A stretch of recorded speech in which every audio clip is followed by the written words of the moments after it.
नमस्कार, मैं हूं मोहित कुमार साहू और आप देख रहे हैं टीवी 24। टीवी 24 का खास कार्यक्रम सीधी बात माननीय के साथ में आप तमाम दर्शकों का स्वागत है। आज हमारे साथ स्टूडियो में जुड़े हैं लोकेश कावड़िया जी, जो छत्तीसगढ़ निःशक्त जन वित्त विकास निगम के अध्यक्ष बनाए गए हैं। लोकेश जी, हमारे चैनल में आपको बहुत बहुत स्वागत है। सबसे पहले तो लोकेश जी, मैं आपसे ये समझना चाहूँगा, चूँकि आप काफ़ी समय से राजनीति में भी जुड़े हैं और निःशक्त जनों के लिए लगातार आपकी एक पूरी टीम काम करती है। राजनीति के अलावा इस तरह का भी आप काम कर रहे हैं और आपको ये विभाग भी मिल गया, आपके लिए तो और बेहतर हो गया कि छत्तीसगढ़ के प्रदेश के लिए एक निःशक्त जनों के लिए और बेहतर काम किया जा सके और आप इसको बेहतर ढंग से भी कर रहे हैं। मैं और हमारे दर्शक ये भी समझना चाहेंगे कि आखिर ये जो बेसिक निःशक्त जन होते हैं, ये जब बचपन से अभी बड़े होते हैं और उनको तमाम सुविधाएं दी जाती हैं, तमाम चीज़ें की जाती है, बाकी चीज़ें हम तो बाद में आएंगे, हम तो बेसिक चीज़ें समझना चाहते हैं कि आखिर किस तरह के पड़ाव से गुजरते हैं, किस तरह की दिक्कत होती है। आप तो इस पर काम कर रहे हैं, थोड़ा हम समझना चाहेंगे इस पर। जी देखिए, संगठन ने और सरकार ने मिल कर के मुझे छत्तीसगढ़ निःशक्त जन वित्त एवं विकास निगम का चेयरमैन बनाया है। मैं संगठन और सरकार का दोनों का आभारी हूँ। निश्चित तौर पे मेरी रुचि का विषय है और इसीलिए शायद मुझे ये दायित्व दिया गया है। सेवा, संस्कार और स्वावलंबन के तहत मैं लगातार काफ़ी समय से काम कर रहा हूँ। राजनीति अपनी जगह है, वो भी करते हैं। ये जो दायित्व जो दिया गया है, और जब दायित्व लिया तो मुझे बड़ा अच्छा भी लगा कि चलो निःशक्त जन की सेवा अब सरकार के माध्यम से भी हम कर सकेंगे। और यह कार्यक्रम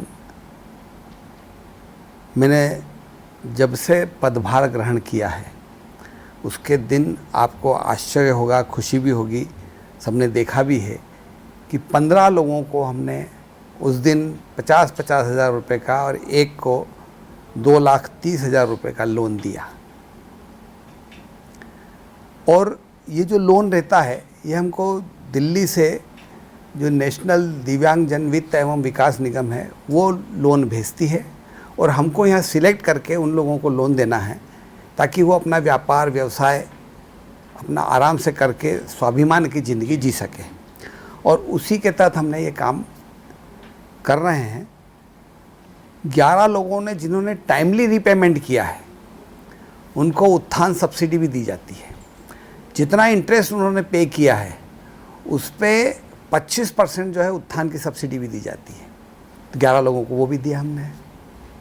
तो यह एक ऐसा क्षेत्र है जिसमें अगर देखा जाए तो निःशक्त जन की सेवा करना भगवान की पूजा करने के बराबर है। मैं आपसे वही बेसिक चीज़ों को समझना चाह रहा था कि आखिर जब ये बचपन होते हैं, फिर स्कूल, फिर बड़े होते हैं, कई पड़ाव से गुजरते हैं, इनकी जो मनोदशा होती है, बेचारे एक तो वैसे ही उनको थोड़ा सा माँ बाप का, परिवार का प्यार तो मिलता है, लेकिन अगर बाहरी देखें तो वो जो एक अन्य लोग जो होते हैं उनकी अपेक्षा वो अपने आप को थोड़ा सा माइनस समझते हैं या अलग समझते हैं। जी, आपने बहुत अच्छा प्रश्न पूछा है, क्योंकि इसके अंदर हमने देखा है कि बाकी तो हाथ पाँव का तकलीफ़ है, सुनाई नहीं देता है, ये 3-4 साल 5 साल बाद जाके पता लगता है। दिखाई कम देता है या नहीं दिखाई देता, ये भी 2-3 साल बाद समझ में आता है। लेकिन मानसिक मंद बुद्धि का बच्चा ये एकदम समझ में नहीं आता है। और जब समझ में आता है तो उसके बाद में परिवार के लोग उसको छुपा के रखते हैं कि किसी को पता न लगे, तो घर के अंदर रखते हैं और दबाया जाता है, या जिसको नहीं दिखाई देता तो उसको भी अंदर दबा के रखते हैं कि किसी को पता न लगे, क्योंकि समाज में इसको एक अच्छा नहीं मानते हैं। लेकिन हम तो ये कहते हैं कि भाई जिसको कहीं भी तकलीफ़ है उसको तुरंत लेके आना चाहिए। और हमने ऐसे अनेकों केस हैं कि जो 3 महीने का बच्चा और उसको कैटरेक्ट पूरा हो गया, उसकी फ़ोटो दिखाएंगे तो आप देख के दंग रह जाएंगे कि उसकी आँखों पे पूरी सफ़ेद है, कुछ भी नहीं दिख रहा है। और वो जब ऐसे केस आते हैं हम उसको प्रयास करके उसके ऑपरेशन वगैरह करवा के और अपना वो ठीक हो गए हैं। तो ये एक बहुत अच्छा काम है। और जो आम जनता को मैं ये एक मैसेज देना चाहता हूँ कि इस तरह के बच्चे अगर होते हैं तो उसको छुपाने की नहीं ज़रूरत है, उसको सामने लेके आना, सामने लेकर आए, उसको डॉक्टर के पास जाएं, डॉक्टर उसका कोई रास्ता निकाल सके, और ऐसा काम हमको करना चाहिए, और डॉक्टर रास्ता निकाल। मैं ये भी समझता हूँ लोकेश जी कि आज के समाज में निःशक्त जन जैसी चीज़ अब तो खत्म होने लग गई है। ये तो ठीक है कि अब नॉर्मल हो जाता है या डिसेबल हो जाते हैं, लेकिन मुझे लगता है कि देश हम इतने सक्षम हैं और इतना ज़्यादा हमारी साइंस भी इतनी आगे बढ़ चुकी है, मुझे लगता है हर चीज़ का इलाज है। और इस तरह की बिल्कुल मैं तो अपने टीवी 24 के माध्यम से और लोकेश जी के भी माध्यम से बताना चाहूँगा कि इस तरह की चीज़ों को आपको छुपाने की ज़रूरत नहीं है, आप इसको सामने लाइए अपने पड़ोसी के माध्यम से, जानकार के माध्यम से। आजकल तो मीडिया इतनी ज़्यादा एक्टिव है और इतने डॉक्टर्स, इतनी चीज़ें हैं, आप गलत जगह ना जाके सरकार के माध्यम से चीज़ों को करिए और आपका बेहतर होगा। तो मुझे लगता है इस तरह की चीज़ें को मैंने भी ऐसे कई जगह देखे हैं कि डिसेबल बच्चे होते हैं, कई दिक्कतें होती, परेशानी, माँ बाप छोड़ देते हैं, कई स्कूल में छोड़ दिए, ये छोड़ दिए। आप नहीं इस तरह की करिए, बल्कि आप उनको तो बहुत प्यार की आवश्यकता है, और हमको लगता है इंसान को हमको और उनको ज़्यादा प्यार देना चाहिए, और वो जो स्वाभिमान से जिए और बेहतर जिंदगी जी पाए, हमको और उनके लिए प्रयास करते रहना चाहिए। आप तो बहुत अच्छा प्रयास करें, मुझे तो सुन के ही खुशी होती है कि आप इस तरह से, आप अलग से आपकी टीम भी काम कर रही है और छत्तीसगढ़ सरकार में भी आप आ गए हैं। मैं थोड़ा और भी समझना चाहूँगा, चूंकि ये तो चीज़ें चल रहा है। अभी दूसरी चीज में आपसे ये भी, एक बड़ा प्रश्न ये भी है, कई बार ऐसा होता है, पूरे देश भर की बात करता हूं मैं आपसे, सरकारी नौकरी के नाम पर बड़े बड़े आईएएस या सरकारी नौकरी पर, अधिकांशतः भी तो बहुत सारे आईएएस का भी आया है, हम तो बीच में ये भी देख रहे थे कि वो अपने आप को अपंग दिखाकर कि वो डिसेबल है, पैर से नहीं चल पाती हैं और डांस कर रहे हैं, कई जो है वो हाथ जिसका टूटा है वो गाड़ी चला रहे हैं, और बड़े बड़े आईएएस अधिकारी लोग ऐसे कई हैं। तो ऐसे लोगों को लिए भी जो जेन्युइन है बेचारे, जिनको लगना चाहिए जॉब या उनकी होनी चाहिए, उनको नहीं लगकर ऐसे लोगों को, उनकी जॉब को वो खा रहे हैं, उनकी नौकरी वो खा रहे हैं, ऐसे लोगों के खिलाफ भी आप लोग कभी इस तरह के, अब तो बिल्कुल आए हैं, तो कार्रवाई करने का आपने सोचा है या करने की कोशिश की जाएगी क्या इस बार सरकार में है आप लोग? तो आपने अच्छा कहा कि सामने जब आएगी बात, तो आपको बता दें कि जैसे बहरा है बच्चा, बहरा पैदा हुआ, आपको जान करके आश्चर्य भी होगा और की जानकारी आम जनता को होना चाहिए कि हिंदुस्तान के अंदर हर साल 27,000 बच्चे बहरे पैदा हो रहे हैं। ये सरकारी आंकड़ा, मेरा अपना आंकड़ा नहीं है। और जब 27,000 बच्चे पैदा हो रहे हैं तो उसके लिए हमको ये प्रयास करना चाहिए कि उस सबसे पहले सामने लेके आएँ। अगर 6 साल की उम्र के पहले अगर बच्चे की जानकारी हो जाती है कि 6 साल के पहले उसका कॉक्लियर इम्प्लांटेशन हो सकता है, और जब कॉक्लियर इम्प्लांटेशन होगा तो उससे, क्योंकि 6 साल के बाद में वो बहुत सक्सेसफुल नहीं होता, 6 साल के पहले यहाँ पे एक ऑपरेशन करके अंदर मशीन डाली जाती है, तो वो गूंगा, जो बहरा होता है वो ऑटोमेटिक गूंगा हो जाता है। जिसने राम सुना नहीं वो राम बोलेगा कैसे? तो उसका ऑपरेशन हो जाएगा तो सुनने भी लगेगा और बोलने भी लगेगा। तो ये जब समाज के सामने जब ये बात आती है तो जितनी जल्दी अपन इसको करेंगे उतना ज़्यादा फ़ायदा होगा, ये एक बात है।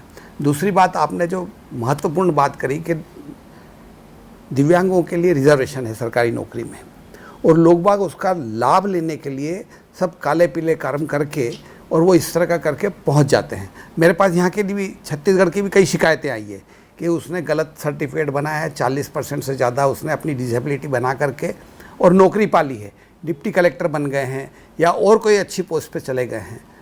तो निश्चित तौर पे हमारी योजना बन रही है, हम मुख्यमंत्री जी से बात करेंगे, स्वास्थ्य मंत्री जी से बात करेंगे, समाज कल्याण मंत्री से बात करेंगे, और बात करके हम पूरा प्रपोजल तैयार हो रहा है, हम जा कर के बोलेंगे कि इस प्रदेश के अंदर एक बार फिर से सर्वे हो, मेडिकल बोर्ड बैठे और इन सब की जांच फिर से हो, और फिर से जांच होने के बाद में हर एक का, क्योंकि अभी एग्जैक्ट फिगर भी नहीं है, बहुत से गांव के अंदर तो लोग बेचारे वो मेडिकल बोर्ड में जा ही नहीं पाते हैं, वो दिव्यांगता का सर्टिफिकेट बना ही नहीं पाते हैं, इसलिए उनको लाभ नहीं मिलता। मेरे पास ऐसे अभी कई केसेज ऐसे आए हैं कि उनके पास दिव्यांगता का सर्टिफिकेट ही नहीं है और उनको लोन चाहिए काम करने के लिए, तो अब मैं पीछे पड़ के उनके दिव्यांगता का सर्टिफिकेट, तो इसलिए हम पूरे प्रदेश के अंदर हर ज़िले के अंदर इस तरह का प्लानिंग कर रहे हैं, मेडिकल बोर्ड की मीटिंग हो और उसमें ये लोग, दिव्यांग लोग जाएं और अपना रजिस्ट्रेशन कराएं, ताकि पता लग जाएगा और नए तरीके से कार्ड बनेगा उनका।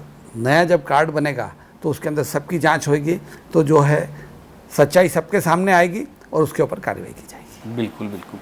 मैं और भी थोड़ा समझना चाहूँ, चूँकि निःशक्तजन, दिव्यांगजन समाज से जुड़े, समाज के मुख्य धारा से जुड़े, एक ऐसी भी योजना होती है जैसे प्राइवेट, आप लोग जैसे बाहर भी घुमाने फिराने ले जाते हैं, लोगों से मिलवाते हैं, दुनिया दिखाते हैं। इस तरह की योजना आपके छत्तीसगढ़ शासन में भी है, इस विभाग में?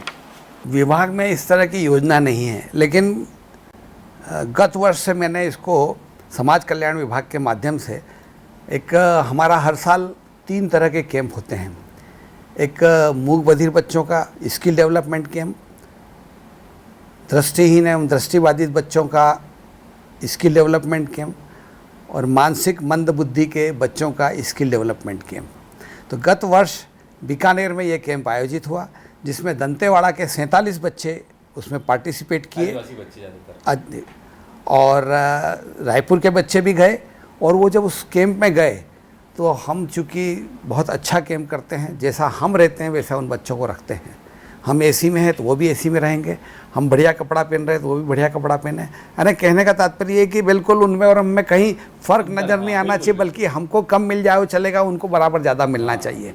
तो ये हमारा प्रयास रहता है। और बीकानेर के अंदर जब यहाँ गए, डायरेक्टर ने यहाँ पे हमको सपोर्ट किया और सेक्रेटरी ने हमको सपोर्ट किया और उन्होंने उन बच्चों को वहाँ भेजा। 5 दिन रहने के आने के बाद में मैं एक बार डायरेक्टर से मिला और डायरेक्टर को बताया गया ऐसा ऐसा है। बोले कावड़िया जी, आपका जो कैंप था इतना अच्छा कैंप था, मेरे को सारी खबर मिल गई है कि वो लोग जो जो चीज़ सीख के आए हैं वो बनाना शुरू कर दिया है और उसका माल का बिक्री भी चालू कर दिया है। आपको आश्चर्य होगा कि 1109 बच्चे जो बीकानेर में आए थे पूरे देश के, उन्होंने जो माल जो बनाना सीखा और उसको बेचना की दिवाली के समय उन्होंने बेचा और 62,05,000 रुपये का माल बिका है। ये पूरे देश के बच्चों ने अपने अपने सेंटर में बेचा। पटियाला इस जो सेंटर था, उन्होंने तो ये कहा कि पहली बार हमने 5 लाख रुपए का मटेरियल, 5 लाख से ज़्यादा का मटेरियल सेल किया है, और वो भी बाहर जाके नहीं, लोग बाग हमारे सेंटर में आए और यहाँ से ख़रीद के लेके गए।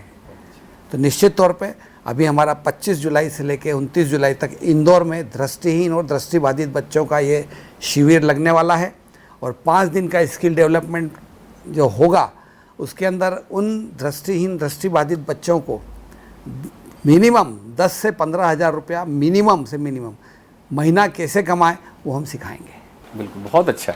मैं थोड़ा सा ये भी समझना चाहूँगा, चूँकि जो सरकारी विभाग है, जो आपके निःशक्तजन वित्त विकास निगम जो है, इसमें बेसिक जो काम है वो यहाँ हमारे यहाँ छत्तीसगढ़ में है कितने टोटल ऐसे निःशक्तजन जो आंकड़े में हैं, और हम उनके लिए क्या क्या सुविधाएं दे रहे हैं यहाँ पर? लगभग यहाँ पे 7 लाख के आसपास में निःशक्तजन हैं पूरे प्रदेश के अंदर, छत्तीसगढ़ के अंदर। और ये नया सर्वे होएगा तो हमें लगता है कि 10 लाख से ऊपर की संख्या है, पहली चीज़।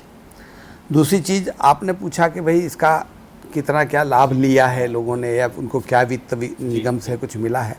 तो 2435 लोगों को अभी तक 21 साल के अंदर कुल लोन मिला है, और उसमें जितना लोन मिला है उसमें हमको काफ़ी कुछ कलेक्शन बाकी है। विभागों की थोड़ी सी अभी कड़ाई शुरू की है तो कुछ पैसा आना शुरू हुआ है। कई लोग तो ऐसे भी हैं कि जिन्होंने पेमेंट करके एनओसी लेना चाहते हैं और फट से उनको बताया कि भाई आपका 13,000 रुपये बच गया है, तो तुरंत उन्होंने पेमेंट किया और हमने यहाँ से एनओसी जारी भी कर दिया है। तो ये बहुत अच्छा है कि भाई इस तरह का जो काम हो रहा है। और ये 2435 लोगों को जो लाभ मिला है उसके अंदर कुछ चीज़ें हमको इम्प्रूव करना है। तो मुझे आशा ही नहीं, पूर्ण विश्वास है कि जल्दी से हम ज़्यादा से ज़्यादा लोगों को इसका लाभ पहुंचाएं, क्योंकि जहां 7 लाख की आबादी दिव्यांगजन की है और उसके अंदर से मात्र 2435 लोगों को लोन मिला है, तो वो कई पेंडिंग, काफ़ी केसेस पेंडिंग पड़े हैं। तो वो पेंडिंग केसेस क्यों हैं वो सब निकलवा रहा हूँ फाइल। मैं इंडिविजुअली मैं भी देखता हूँ, अधिकारियों कर्मचारियों को बोलता हूँ कि देख के बताओ कहाँ का क्या क्या है, जो जो कमियाँ हैं लिख के दो, मैं उसको बिट के सॉर्ट आउट करूँगा और रास्ता निकालूंगा। तो ये मेरा पूरा प्रयास रहेगा और हमारी टीम को सबको साथ जोड़ करके हम ये काम करेंगे। तो आपके यहाँ पे विभाग में अधिकारी कर्मचारी व्यवस्थित हैं कि भगवान भरोसे चल रहा है? क्योंकि काफ़ी समय से दिक्कतें चल रही थी इसमें। देखिए साहब, यहाँ पे जो एमडी हैं उन्होंने 10 महीने से ज़्यादा हो गया, 11वां महीना चल रहा है, वो विभाग से छुट्टी पे ही हैं। जीएम कोई थे नहीं, अभी ताबड़तोड़ करके मेरे को एक दिव्यांग कॉलेज के प्रिंसिपल को मेरे साथ अटैच कर दिया है। वो कॉलेज भी संभालते हैं, मेरे को भी देते हैं। तो मैंने बात करी है, माननीय मुख्यमंत्री जी ने कहा कि नहीं, इसका रास्ता निकालेंगे। कर्मचारी यहाँ पे सब प्लेसमेंट एजेंसी के थ्रू हैं, तो क्वालिटी वर्क जो होना चाहिए वो नहीं है। मैं इसी की बात कर रहा था और कि क्वालिटी वर्क करने के लिए स्टाफ अच्छा चाहिए। हम डेफिनेटली इसकी तरफ ध्यान दे रहे हैं। कल ही हमारी माननीय मुख्यमंत्री जी से बात हुई, उन्होंने कहा कि नहीं, इसका रास्ता हम निकालेंगे। और लोकेश जी, आप जब तक से परमानेंट अधिकारी कर्मचारी नहीं रहेंगे तो जिम्मेदारी नहीं रहेंगे तो भाई आप आएंगे जाएंगे, ऐसे तो कितने आते रहेंगे। लेकिन जब तक जिम्मेदारी अधिकारी कर्मचारी नहीं रहेंगे और निःशक्तों की सेवा फिर कौन कर पाएगा। सरकार योजना विभाग जरूर बना देती, लेकिन कर्मचारी नहीं, तो ऐसे में कैसे चल पाएगा। नहीं, आपने जो पूछा है, और मुझे आशा ही नहीं पूर्ण विश्वास है कि बहुत जल्दी में हम बहुत अच्छा काम कर लेंगे। आपको जान करके आश्चर्य होगा कि हमारा विभाग का ऑफिस भी नहीं है लेकिन इसीलिए पूछा मैं आपसे। लेकिन हमने बातचीत करी और मैं नहीं चाहता था कि भाई दूर रहे। अभी माना में है, टेम्प्रेरी ऑफिस मिला हुआ, पर मैं शहर के मध्य में चाहता हूँ कि दिव्यांगजनों को तकलीफ़ कम से कम हो। नई राजधानी में हम अगर शिफ्ट कर जाएंगे तो बेचारे 25-30 किलोमीटर दूर आना जाना, उनके लिए 1,000-500 रुपये खर्चा हो जाएगा। तो वो मैं लग करके मैंने, हमको RDA बिल्डिंग जो पुरानी है तहसील के सामने वाली, उस बिल्डिंग के अंदर हमने मांग की है। आज ही उनका आया है लेटर कि लगभग 28,000 रुपये किराया लगेगा उसका। पहले तो बहुत ज़्यादा था, फिर हम जाके बोले कि भैया सरकार में कम से कम रेंट कंट्रोल के हिसाब से लो, तो उन्होंने उसको एक्सेप्ट किया है। 28,000 का तो हम 2-3 दिन में उसका पेमेंट वगैरह जो भी है करके उसको लेंगे, उसको थोड़ा ठीक ठाक करेंगे। प्रथम तल पर है ऑफिस, लेकिन दिव्यांगजन आएंगे उनको तकलीफ़ न पड़े करके नीचे भी थोड़ी सी जगह में उनको बैठने की बनाने की हमने प्लानिंग की है, ताकि उनको हम लोग आ जाएंगे, अधिकारी कर्मचारी नीचे आके उनसे बातचीत कर लेंगे, उनको तकलीफ़ नहीं होना चाहिए, हमारा प्रयास रहेगा। अब मैं थोड़ा सा आपसे ये भी समझना चाहूँगा कि निःशक्तजनों के लिए अगर हम बात करें तो दीर्घकालिक योजना आपके मन में क्या है, क्या समझते हैं कि किस तरह की और इनके लिए व्यवस्था बनाई जाए, किस तरह से की जाए।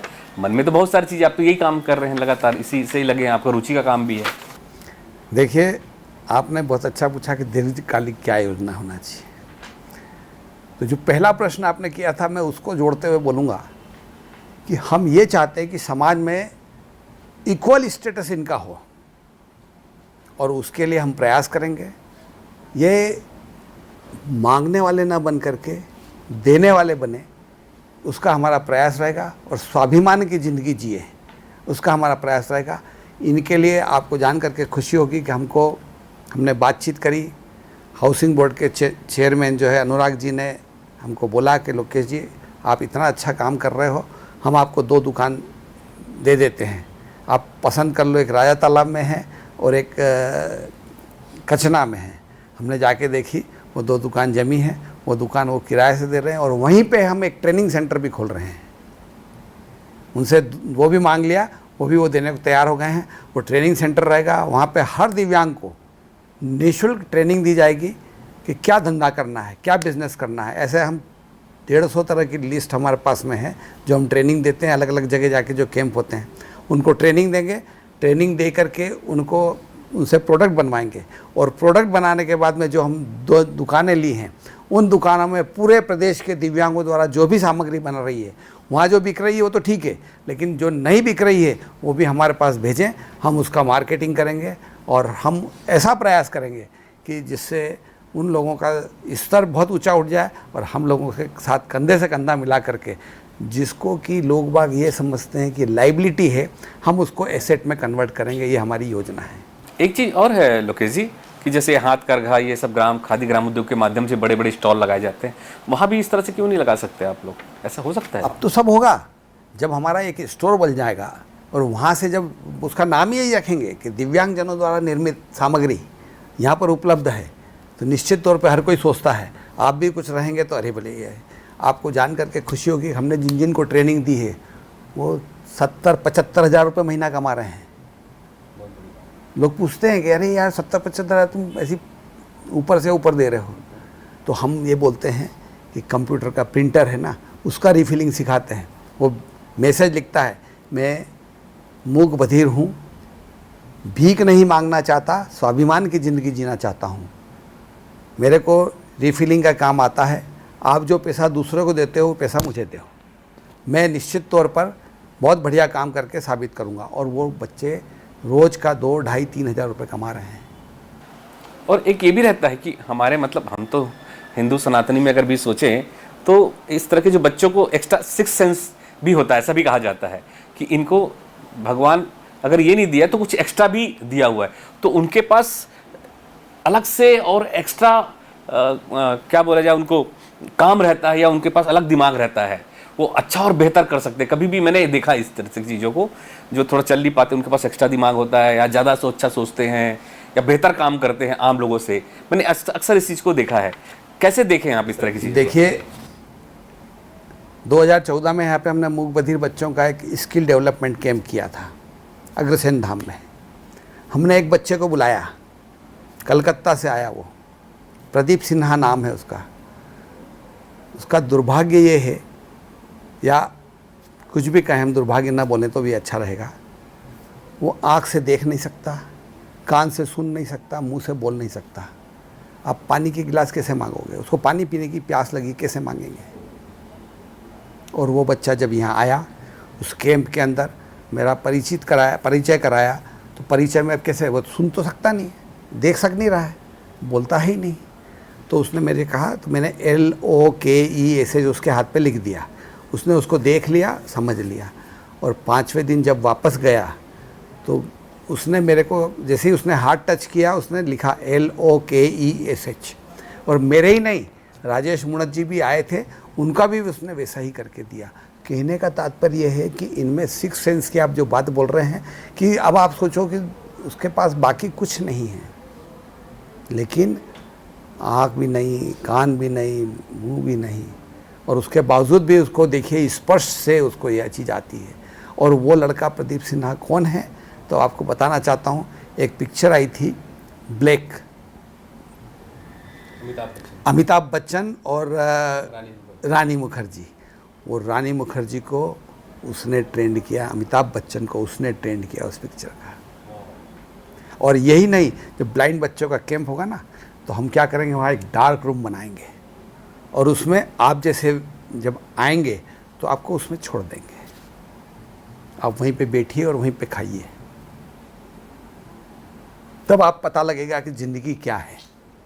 और हम ये इस तरह से करते हैं जिसका बहुत लोग एंजॉय भी करते हैं, उनको समझ में आता है कि नहीं ठीक है, ये हम करना चाहिए इसके लिए। बिल्कुल, बहुत अच्छी बात है। अभी तक से आप, अब तो विभाग आप ज्वाइन कर लिए हैं, अब क्या चुनौती देखते हैं इसमें आगे?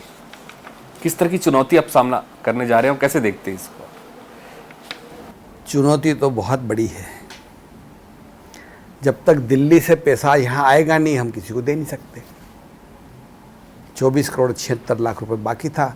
उस दिन जो पैसा हमने इकट्ठा किया, 62 लाख मुख्यमंत्री के हाथ से उसको जो नेशनल GM आए थे उनको दे दिया। अब हमारे पास जब तक पैसा वहाँ नहीं जाएगा तो नया पैसा आएगा नहीं।